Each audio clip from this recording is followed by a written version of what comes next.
Bonjour. Les convulsions internes au sein des différents partis politiques en Côte d'Ivoire et qui en divisent certains en tranches et en morceaux se font ressentir à travers les articles dans vos journaux parus ce jour. Bon nombre d'entre eux reviennent sur Simone Gbagbo qui a lancé hier un mouvement Génération Capable qui cache mal ses ambitions, commence l'éditorialiste du quotidien L'Expression. Serait-ce un pas de plus vers un avenir pour Simone sans Gbagbo, s'interroge Soir Info, notant au passage qu'il est des couples qui ne se parlent que par la voix de leurs avocats. Chez Simone et Laurent ont choisi les communiqués et les meetings de soutien. Notre voix va plus loin et se demande si le peu d'espoir qui restait encore à leurs partisans de penser à une union des politiques de l'opposition proche du FPI ne vient pas ainsi de voler définitivement en éclats ce week-end. Et même si l'ex-première dame s'en défend, il ne s'agit pas d'une cérémonie d'hommage à sa personne. Elle dit niet au culte de la personnalité et plusieurs cadres la rejoignent, relève l'essor. Simone Gbagbo sort les griffes, s'exclame le quotidien aujourd'hui. Si, renchérit le quotidien L'Avenir. Tout ceci montre bien que c'est un non au ralliement qu'il faut lire ici. En témoignent les morceaux choisis de son discours. Tenez-vous prêts pour les prochaines étapes de notre action qui vise à concrétiser la vision, rapporte l'Inter et Fraternité Matin. Idem pour Blé Goudé qui partage la même une du journal et qui estime que le jeu devient intéressant quand les cartes bougent, rappelant la neutralité du COJEP vis-à-vis du futur parti de Laurent Gbagbo et ce jusqu'à son retour sur les bords de la lagune ébriée. L'Expression, quant à lui, choisit de rappeler simplement que dans tout ceci, et si l'on se réfère au débat du moment qui agite le landerneau politique ivoirien, à savoir l'âge limite des candidats aux prochaines élections présidentielles, Simone Gbagbo, qui a 72 ans en ce moment, en aura donc plus de 75 en 2025. Pour le nouveau réveil ouvrant ses colonnes au cadre PDCI, le problème en Côte d'Ivoire n'est pas celui de l'âge, mais de la compréhension de la démocratie, de l'alternance et du respect de la Constitution, ce à quoi le patriote rétorque que les paroles s'envolent, le développement lui reste.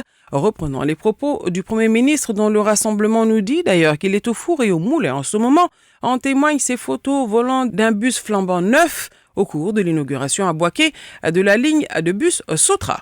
Plus loin que le symbole relève le matin, l'Expression ou encore le Patriote, c'est une nouvelle page de l'histoire qui est en train de s'écrire pour l'une des villes secondaires de l'espace UOMOA tout entier.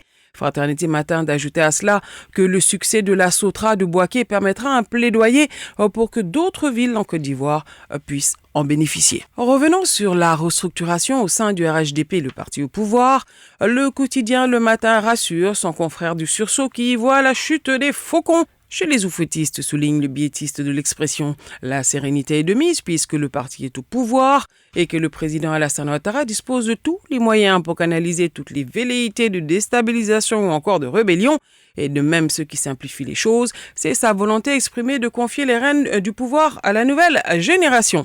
Le Bélier, dans une analyse similaire, fait le parallèle avec d'autres partis où sont combattus ceux qui veulent émerger, une attitude tropicale qui appelle forcément à la résistance et si l'on y prend garde à l'affrontement au nom de l'alternance démocratique, écrit notre confrère. Une crise au sein du parti au pouvoir, il n'en est donc rien, rétorque Le Matin, revenant sur la vraie mission confiée au comité de restructuration.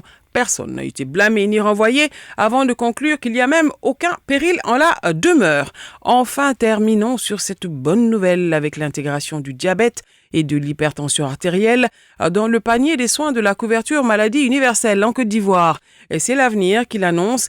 L'effectivité de cette mesure est annoncée avant la fin de cette année ou au plus grand tard à la fin du premier trimestre de l'année 2022. Il faut dire que les personnes souffrant de ces deux pathologies, aujourd'hui parmi les plus fréquentes au niveau des maladies chroniques, bénéficient d'un traitement subventionné, conclut l'Inter. À vos journaux et bonne lecture.